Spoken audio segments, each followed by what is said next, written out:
Hey YouTube, Mick here. Okay, I want to do a series on evolution of gear uh, for myself, for me personally, my gear, and how from the first item I bought, how it's evolved to get to where it is now.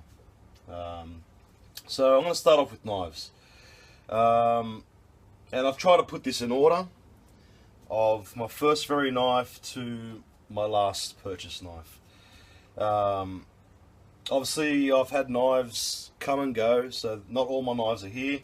But whatever knives I have, which I could find, they're right on the table right here now. So I'm going to start off on this episode, or this series, being fixed blade knives and the evolution of the knives I've bought, and I guess the reasons behind it at that time.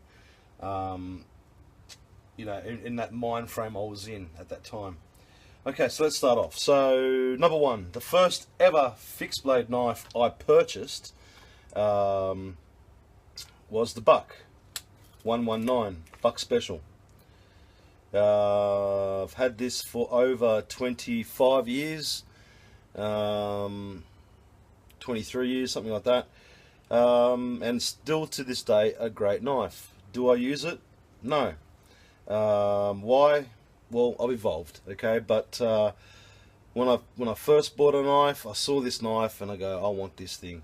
It's a bad boy. It's a nice knife, great hunting knife, great all that kind of knife. So that was the first knife purchase I've made, and you know what? Till this day, I do not regret it. It is a classic knife. The next knife. And there have been knives in between this and that, but I just can't find them, is the Buck Vanguard, or Buck 192. Again, I bought Buck because I was so impressed with this Buck. I wanted another Buck knife, but I wanted a smaller blade. I wanted it more for skinning and processing game and stuff like that. So I purchased this knife. And again, great. I've taken this out many times being out in the bush, and I still will take this knife out because it's also a great bushcraft knife. Which when I bought it, I didn't even know about bushcraft and knives used for bushcraft and stuff like that. But yeah, it can be used for bushcraft and it does quite a good job. Okay, and then, I started getting to survival, and what's the one knife I need that if I was stuck with, and it's the only tool I had, what do I want? And I was probably a little bit immature about this purchase. Didn't know my knife blades at all, in regards to the type of steel and stuff like that. And I saw this Alaskan survival knife, and I spoke to the storekeeper, and I go, mate, I saw this knife. I go, I want a survival knife. And bang, oh yeah, that's a survival knife. Look at that, look how big it is, full tang, all the bells and whistles, but crap steel. Very heavy. You can do chopping with it. Obviously you can stab with it. You can choke up on it. Some people might still like this knife. Me personally, the steel's crap. I don't like it. The steel's too soft. So, I'll just move these aside out of the frame a bit. So, I bought that knife. And then I go, okay, I'm still looking for that one tool option. That one kind of largish blade where if I was stuck, I've got something. So I looked around and bought the RD7 Bush. Great knife. Pretty sharp, carbon steel, nice long blade, full tang, micarta handles. I've heard a lot of people complain about the grip. For me, the grip's not too bad. Nice little pommel there to smash nuts or rocks or ice or whatever you may want to do with it. And great knife, and it's not too heavy. It's actually pretty light because it's not 1/4 inch thick. And to this day, I still like this knife. And, I will take it out here and there. But But is it my primary carry? No, it's not going to be my primary carry. So at that stage, I was thinking, yes, it would be my primary carry, but now, no, it's not going to be my primary carry. And then I saw the Kisler Grillius. And I go, that's a beast of a knife. That's my primary carry. That's going to be the one tool option that if I had to grab and go, this would be the one I would take. And to be honestly, in the back of my mind, I probably still think it probably is a great grab and go one tool survival knife option. It's sharp. It's 440C stainless steel, made by Kisler. Full tank construction, a very, very hefty weighty knife, great for chopping, great for batoning. Stabbing, you could get away with it. Fine carving, yes, I can choke up on it here and do some fine carving, feather sticking, stuff like that. I've done videos on this knife before. Yeah, nice scales, again full tang, goes all the way, nice little lanyard hole, great knife.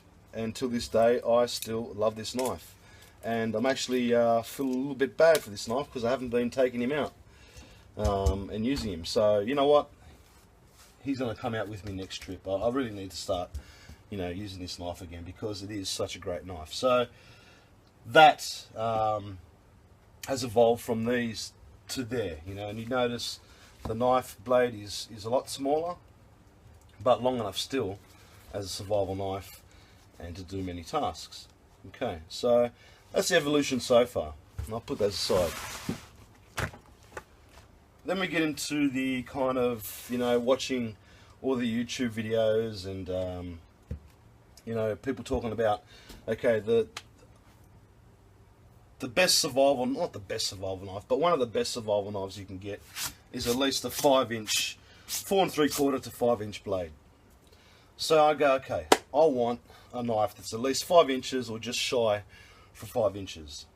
So again, I went to, looked around. Kisler is one of my preferred knife shops that I go to because I know their knives are good quality and they have a good range of knives. And I saw the Kisler, sorry, the Joker RAK1. And I go, okay, that's a survival knife. You know, full tang again, nice handles. It's spear point. It's got these holes here so you can make a spear or rig up a spear if you have to. You know, lanyard hole there, nice pommel. Great knife, and it is a great knife. You know, and the only thing I didn't like about it was the knife profile. I just found it wasn't feather sticking properly and doing those tasks that I want a knife to do. So I had to reprofile it. And now it is so sharp, it is scary sharp. And it is a great knife. It's shy of 5 inches, yes it is, just shy. But a pretty much indestructible knife. I mean, it's quarter of an inch thick. It ticks all the boxes for me in regards to a survival knife. And I still love it. So this is still one of my favourites, and I've got to get him outdoors again and do some things with it. You know, nice leather sheath. Can wear it that way or wear it that way, and comes with the fire still. So extremely happy with this purchase. And kind of a little bit of a tactical looking, well, probably is a tactical looking blade. And then I want to move on and go, okay, I'm looking for another kind of 5-inch kind of ish blade, but more of a skinning knife, but also can do all the tasks that I want in regards to survival. And I did a video on this probably a few weeks ago or a couple of months ago, and I saw the Joker OSO. Great friggin' knife, and I love the design. It's kind of like an old school kind of design. You know, great skinning knife. I think 4mm thick, just shy of a quarter of an inch, or could be quarter of an inch, not too sure. Nice jimping, not too aggressive. Nice thick, you know, 3D-ish kind of handle. Fits in my hand really, really nice. Stag handles, which I love stag handles. It just gives a knife character. Great knife. Yep, love it. and still using it. So that's, you know, it's evolved to this kind of style. And then I started going, okay, you know, do I always need a 5-inch blade? You know, most time I go bush, I do have maybe a fold-out saw, you know, and if I'm going bush where I know I'm not too far from home and I'm just doing little bushcraft skills and just getting out and making a little meal out there, do I always want to carry a 5-inch blade? So I'm started thinking, okay, no, I want a knife, I want a smaller knife, but also full tang that can do batoning, you know, feather sticking, you know, making tent stakes, making all the things you would want from a knife in regards to survival or bushcraft. And so I discovered the Kisler Supreme Santee. You know, great little knife, hollow ground, sharp as hair shaving sharp, and just the perfect size to do all your little tasks. And you know, if I'm out there knowing that I've got a hatchet and or a saw, you know, most times I'll carry this knife because it's light, it's small. In Sydney, we can't walk around reserves with a knife on your side, so this can easily be put in my pocket, my cargo pocket or something, or inside my bag. So I've kind of evolved now to using a smaller kind of knife.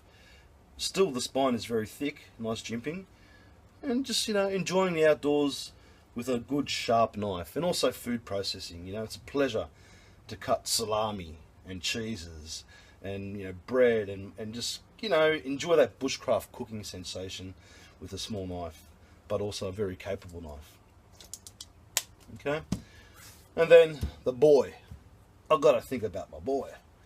So, you know, bought him a nice full tang fixed blade knife, sharp as, and, you know, I like the overall kind of design of this knife. I won't get too much into this because it's my boy's knife, so I'll let him be the judge of how this knife performs.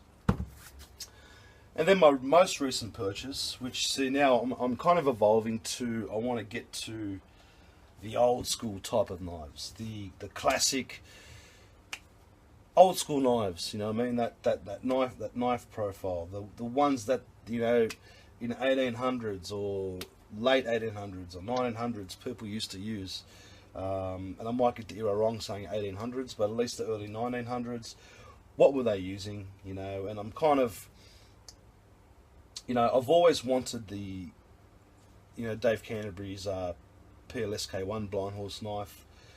I love that style, and I've always wanted one, so I finally got a similar knife to that style, which is the Jeff White bush knife. And, you know, me now, I'm kind of getting into these types of knife profiles. So you can see clearly I've evolved from that, which is still a classic looking knife blade, and then gone to kind of some modern knife types, and then slowly going back down to the old-fashioned kind of knife styles. So, so yeah, so look up, you know, I hope that makes sense to you guys. I mean, it is quite interesting how, with myself anyway, I evolve from one thing, and then it changes through the middle, and then in most cases, it always goes back to the simplest, most simplistic, most basic, but very durable and very what word am I looking for? You know, very useful tool. It always goes back to something so simple, but it's useful, and it could do everything you need. So this is the first series, or the first episode on the evolution, being called Evolution of Knives for myself personally, and the next series will be on other gear that has evolved through time with my purchases and the mentality behind it. So